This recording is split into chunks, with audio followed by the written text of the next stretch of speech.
Hooey! Oh boy, it's your boy Hunt back with another episode of Hooey Tabletop Recap. Can you tell I just saw Mr. Poopy Butthole?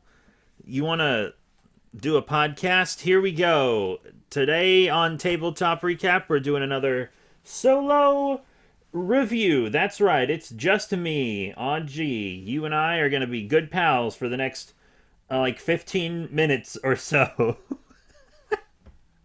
I don't know what to do. I didn't prep anything except the review itself, of course. The intro, not my best work. But today we are reviewing the My Little Pony Tales of Equestria, the storytelling game rulebook from River Horse ALC Studio and Hasbro. River Horse Games. Fun stuff. Hasbro also has connections to Dungeons & Dragons and also the Power Rangers TTRPG that's coming out, which I'm going to play because I'm a big Power Rangers boy. Big old Power Rangers boyo. But yeah, we're not reviewing the system itself. We are just reviewing the book, how good it is at explaining the rules, how it looks, functions, etc. So first we're going to take a look at the outside of the book here. Really cool art on the front. So there are these three ponies, a Pegasus, an Earth Pony, and a Unicorn. And they're original adventuring characters. They're not from the show or anything. And they're really cool. They're actually on the cover of all the modules as well. So you get to see the same characters on the cover of each module in the adventures that you and your friends are playing, which is actually really cool. That's something that I've never seen another TTRPG do. And that's a very interesting concept. And it's some really nice art because it is in the Friendship is Magic style, where it's kind of anime-y, where they don't have the long horse faces or anything. Nice, fun, fantasy clothing, etc. Fun landscape. But once you open up the book and you look through it, all the art throughout the entire book is just screenshots from the show. It's all screenshots from the show, which really blows. That's just extremely lazy. There's such good art in like Dungeons and Dragons and Call of Cthulhu and etc. And then this is just screenshots from the TV show. That's really dumb. Like, I know there's budgetary constraints, but was the budget so tight you could commission one piece of artwork and nothing else? Yeah, I don't like that. That was very lazy. I think we should have seen more original artwork throughout the book. And throughout the book, it's just images of the main six over and over and over and over again. It is not anything special or clever. And I want you to keep this in mind. This is a TTRPG for small children. Keep that in mind for this review. It's a very simple system for kids. And there, at the front of the book, there's like a little introduction and stuff that tells you what a TTRPG is. It tells you the materials that you'll need, including dice and stuff. And the dice in this TTRPG are all the same color. All D20s are blue, all D12s are black, all D10s are purple, etc. etc. You know how it be. And then it goes into kind of creating the pony, how to do that, choosing the type. In the base rules, there's only three. You can only play as a pony and one of the three main types. Unicorns, which can use magic, Pegasi, which can fly, and Earth ponies, which are stronger, because they have to use their physical abilities more, so they're stronger ponies. They're built stronger, they've evolved stronger, etc. I've only ever played as an Earth pony, because I've only ever played one campaign, A Dragon's Bounty, which I have reviewed on this podcast. You pick your element of harmony and everything. You pick your, you fill out your stats. There's only 3: body, mind, and charm. So basically physical stuff, mental stuff, and charisma. Stamina, which is health. Talents, which are what you get your cutie mark from. And there's also stuff about like quirks, which are, personality traits of the pony, about making images of your pony and cutie marks and stuff. Kids like to draw, so that'd be really fun for them, I think. And it explains the friendship mechanic, which is a lot like fate points that we use. It's a lot like inspiration in Dungeons and Dragons and stuff. There is a section explaining the 3 types of ponies, as I said, which is pretty fine. It does note that you cannot play as alicorns. If you don't know what an alicorn is, it's all 3 in one. They have like the strength of an earth pony and the magic of a unicorn, but they can fly like a Pegasus. And they're basically the gods of the world. I think by the end of the show, there's 5. I don't know. I didn't finish the show. Most shows don't stay good after 5 seasons. Let's just leave it at that, okay? But you can't play as an alicorn because they're basically gods. There is a section about the elements of harmony and what each one embodies. There's an entire part of the book about the different traits and how they work and how stamina works. As I said, there's also something explaining the friendship mechanic. There's a part of the book explaining tests and challenges, which are basically, they're skill checks. They're just skill checks, all good. And the different kinds, how to roll the dice. Talents and quirks. It not only tells you how to use them, but it also gives you a list. You have like cloud wrangling, and some of these can only be used by certain pony types. Cloud wrangling can only be used by Pegasi, because they can fly up to the clouds, and force field can only be used by unicorns, and pony of all trades can only be used by earth ponies, and then there are some like pony sense, which is like spider sense, speak with animals. Those can be used by any pony. And then you have quirks, which often are also flaws. They're flaws, basically, to help flesh out your character so they're not one-dimensional. You can have an allergy to something. My character has an allergy to bees. But he's like a big nature guy, so that's like a big setback for him. You can have asthma, be bossy, be fearful, be forgetful, be messy, or be a neat freak, the opposite. And you can come up with new ones if you need to, and if your game master approves them. There's a section on like naming conventions and how pony marks work and stuff.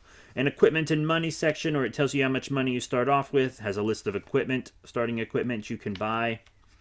I recommend Pony Balm, by the way. Highly recommend Pony Balm. They have 5 uses. It can help heal you from things. There's a section on leveling up and playing at level 0, which would be like a cutie mark crusader. Level 0 is before you have your cutie mark. So basically just playing as a child. Which is no fun. You're supposed to play A Dragon's Bounty as a child. I did not want to, so I didn't. There are tips for character creation. And there's a section on tips for the Game Master. And then in the very back, there is a fun introductory module where you're pet sitting the pets of the main 6. And they get spooked and run off, and you have to go on an adventure to gather them all back. I am the Game Master for this game, and I have read through it. I'm not going to review it, but I am going to give a first impression. I can't review it till after it's been played, obviously. But I can give a first impression. And my first impression is that it looks like a fun starting adventure. The main 6 and Spike are in it, and the pets, which are things that kids who are fans of the show, they'll know these characters, and that'll help them get into the game more. That being said, I've read through 3 adventures, and the main 6 appear in all 3. I think that's too much, but appearing in the first one is, in fact, a good idea. My bookmark just fell out. Crap. whatever. Anyways, yeah. Plus, the people I'm playing with are all big animal people, so I think they'll have fun with the pet sitting adventure. I honestly think they will really enjoy it. I do have a full group together for this now. I will be playing with Keocat, who's actually the one who convinced me to GM for this. I'll be playing with Keocat, Karen the Manager Slayer, and her kissable hubby,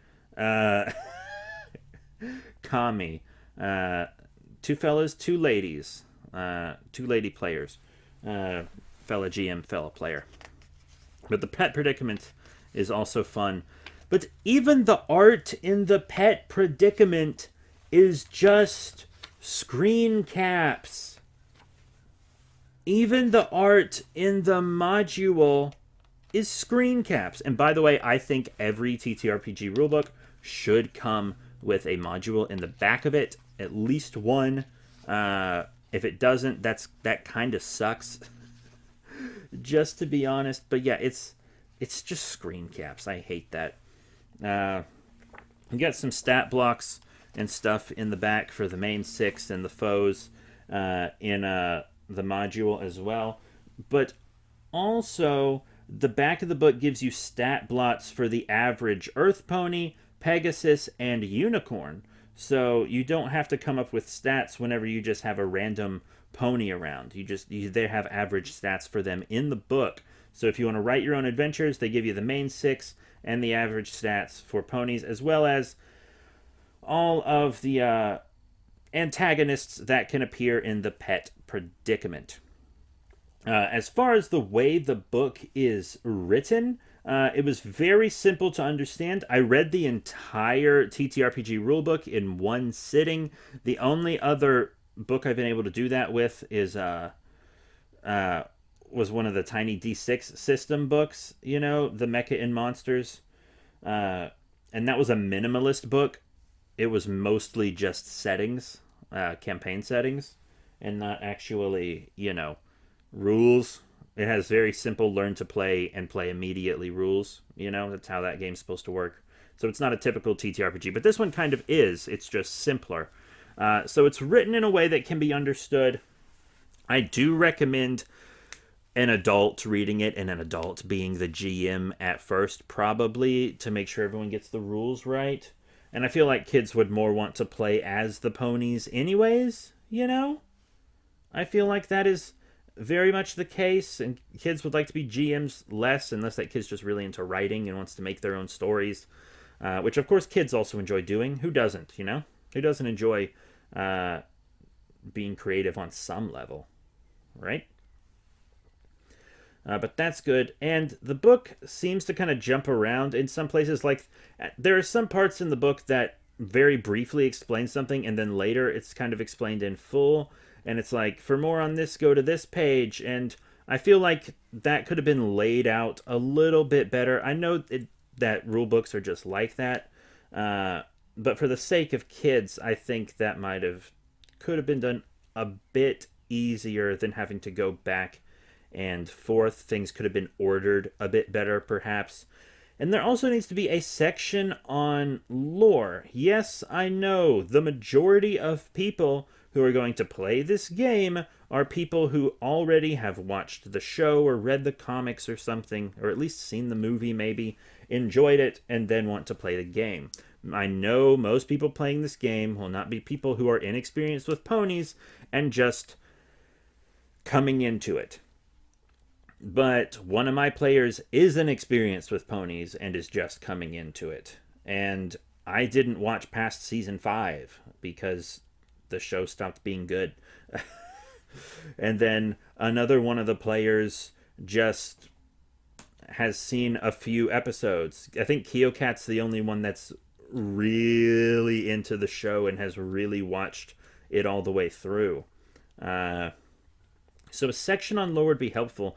I actually have read it a couple times. I feel like there actually was a place where it was like, you'll learn more about lore later on, and then there wasn't a lore section. So I feel like there was originally supposed to be a lore section, and it got cut for budget reasons. if you had to cut a section for budget reasons, that's the one that makes the most sense to cut. Because once again, most people are going to know the lore of the land. You should at least know the lore from the first 2 episodes before you go jumping into this book. At least watch the first 2 episodes of season 1. But it also has kind of a checklist for all the stuff you can get for the game in it. You can buy like physical friendship tokens. I won't be getting those. You can buy like little standees. They're like miniatures, but they're kind of like the Pathfinder kind of standee things to move around the map and stuff. And then there's like a Curse of the Statuettes box set, which I do have. I will be running that adventure, and I will be reviewing the box set for the show. Also, the Festival of Lights, Judge Not by the Cover. Those are both modules. The Haunting of Equestria, which is like a high-level horror module, but like kids horror, so not terribly scary. Philly-Sized Follies, which I think is 3 smaller stories.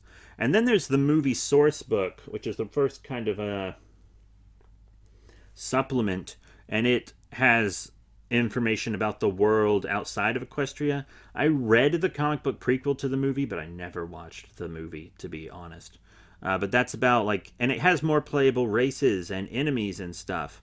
Like, I think you can probably play as the cat people, maybe. I don't know.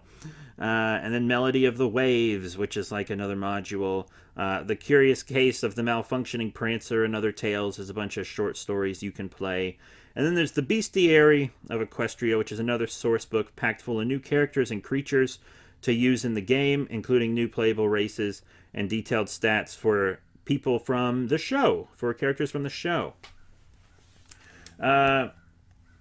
If you're interested in running a game for kids, this is a great fantasy system for children, it seems like. Once again, this isn't a full review of the thing, because I'm not telling you exactly how all the mechanics work and what I do and do not like about each mechanic, but I think kids will enjoy this system. If your kids aren't into ponies, but they need a simple fantasy system that's easy for them to understand, just make the ponies human. That's all you got to do. The Earth ponies can be like Marshall, and the Pegasi can be bird people or something. The magic users can be elves. The unicorns can be elves. Like, it's fine. It's all fine. It doesn't matter. Or you could get the books with other playable animal races. I think the yak and griffin would be fun. I don't know if those are actual playable races. I'm just saying those are some interesting ones that would make sense. Maybe a diamond dog. I don't know. But I do have problems with the book. I think there should have been a lore section. 100% there should have been a lore section. And the art, once you open the book, is garbage. Screenshots from the show just threw out like multiple ones on each page sometimes. I don't think there's almost no pages without art in the book, which normally would be like, wow, cool. But here it's like, geez. And I think one reason for that might be because,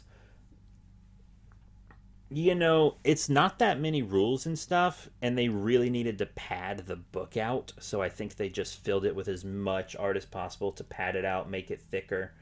I think that was the idea, but there should, I maybe would have liked a lore section and more original art instead.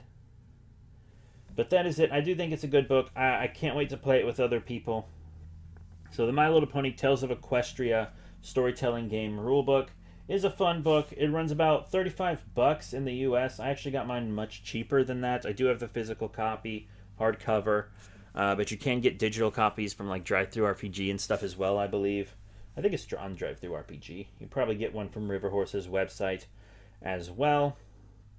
I do want to play through